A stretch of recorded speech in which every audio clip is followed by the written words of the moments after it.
Bonjour à toutes et à tous.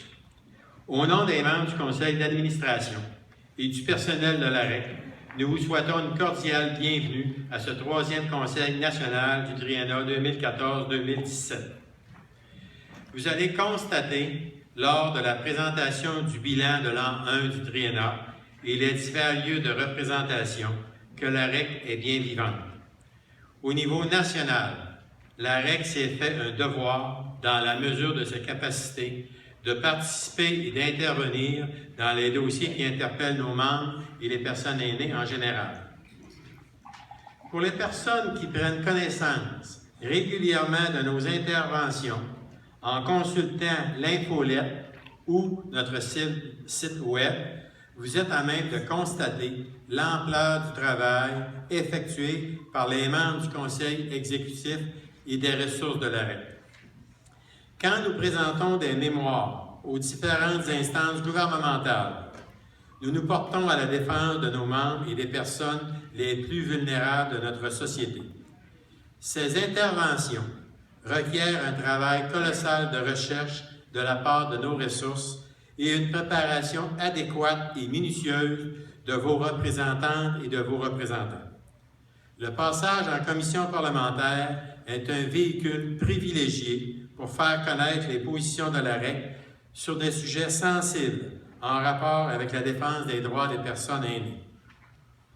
Depuis quelques mois, nous vivons une période assez mouvementée comme personnes aînées. Il faut continuellement être aux aguets afin de dénoncer les situations d'injustice. On nous rappelle souvent la problématique du vieillissement de la population.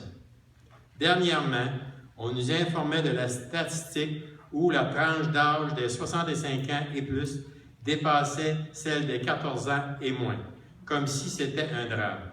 Eh bien non, ce n'est pas un drame.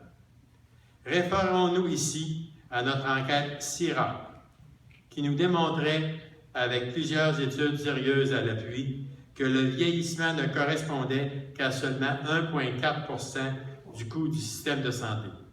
De plus, concernant la proportion jeunes-vieux, il faut remonter dans l'histoire récente pour s'apercevoir que le facteur de dépendance était à l'inverse de celui d'aujourd'hui.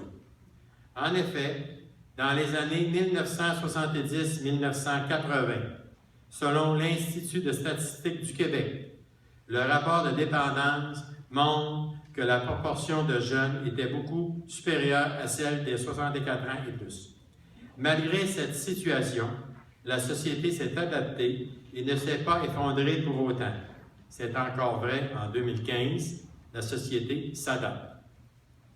Actuellement, les autorités gouvernementales semblent avoir oublié leur propre politique, vieillir et vivre ensemble chez soi, dans sa communauté, au Québec, déposée au printemps 2012, juste avant le déclenchement des élections. Nous savons que les personnes aînées désirent demeurer le plus longtemps possible à leur domicile. Cependant, il arrive qu'un besoin de services de soins à domicile devienne une nécessité si la personne veut réaliser son rêve. Malgré que le gouvernement ait reculé sur la fermeture des centres de jour, il s'est affairé dans d'autres domaines où les personnes aînées sont touchées. Voici quelques exemples. Les coupures dans les budgets pour l'adaptation du domicile, les coupures dans les budgets reliés à la dispensation des soins à domicile, l'acceptation par le gouvernement sur la surfacturation des frais médicaux, qu'elle soit légale, l'assouplissement des critères de certification pour les résidences pour aînés, l'hésitation à légiférer pour protéger les personnes vulnérables d'être évincées de leur logement.